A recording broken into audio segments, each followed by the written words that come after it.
ভীমকালী ইউনিয়নে বাংলাদেশ জাতীয়তাবাদী পরিবারের সকল নেতৃবৃন্দদের উপরে মিথ্যা মামলায়, যে মামলা জর্জিত আজ থেকে 7টি বছর। আপনারা জানেন কি জানি না, আপনারা হয়তো আজকে সবাই জানেন না, এখানে আমাদের মামলার আসামি ছিল পুঙ্গতের আইমিয়া, যে কখনো এগুলা দিয়ে হাত দিয়ে যে মারপিট করবে তার সেই শক্তি ছিল না। এবং আমাদের মল্লিকপুরে এসএসসি পরীক্ষার্থী আবু হানিফ, সে পরীক্ষা যাওয়ার আগ মুহূর্তে তাকে পুলিশ দিয়ে উঠাই নেওয়া হয়েছে। এবং আমার ছোট ভাই তারেক মিয়া, তার বয়স তখন ছিল রানিং 14 বছর, সে শুধু একটি কৃষকদের সামনে তারের শীষ স্লোগান দিয়েছিল, এর জন্য তার উপরে মামলা। আবার আমার এক চাচা, উনি মৃত্যুর সাথে ছিল, ক্যান্সারে আক্রান্ত ছিল, উনি মামলা হওয়ার 2 থেকে 2.5 মাস পরে মারা গিয়েছে, উনাকেও ছাড় দেয় নাই। ওই মামলায় টোটালি 52 জন আসামি ছিল, তাদের মধ্যে প্রায় 17 থেকে 18 জনকে ছাড় দিচ্ছে। কিভাবে? টাকার বিনিময়ে। আমাদেরকে বলছে তোমরা টাকা দেও, আমরা তোমাদেরকে ছাড় দিব।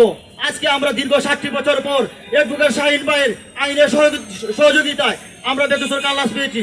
তাই আমরা আজকের এই মানববন্ধনে অনুষ্ঠিত হয়েছি, যাতে যারা আমাদের উপরে মিথ্যাভাবে বিভিন্নভাবে হয়রানি করেছে, শ্রম গিয়েছে, টাকা গিয়েছে, আজকে তাদেরকে যাতে আইনে আওতা হয়। আরেকটি স্লোগান দিতে হয়, যার নেতৃত্বে ভীমকালী ইউনিয়নে আমাদের উপরে এই অন্যায় করেছে, সে ছাত্র পশ্চিমী আন্দোলনে জামালগঞ্জে স্পষ্ট লাঠি সুটা নিয়ে সে মিছিল করেছে। এখনো তাকে আইনে আওতা আনা হয় নাই।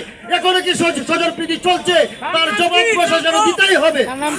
দুলাল মিয়া, মোহাম্মদ দুলাল মিয়া, আরো অনেকে আছে, তারা স্পষ্ট আব্দুল কদ্দুস, তারা স্পষ্ট হচ্ছে এখনো ছাত্র পশ্চিমী আন্দোলনে স্পষ্ট লাঠি সুটা নিয়ে মিছিল আছে, যেটা তারা বারবার ভিডিও দেখতেছে, ঘুরতেছে, কিন্তু এখন পর্যন্ত তাদের আইনে আওতা আনা হয় না। এখন এই মুহূর্তে সংক্ষিপ্ত বক্তব্য দিচ্ছে নিজাম মিয়া।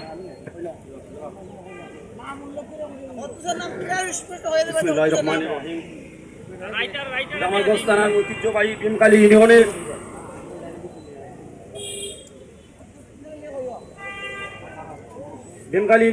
ভীমকালী ইউনিয়ন নেতাকর্মীর বিরুদ্ধে গত 2018 সালে 28 ডিসেম্বর অবৈধ জাতীয় সংসদ নির্বাচনে গায়েবী মামলা দায়ের হুমকি তৎকালীন সময়ে আমাদের উপর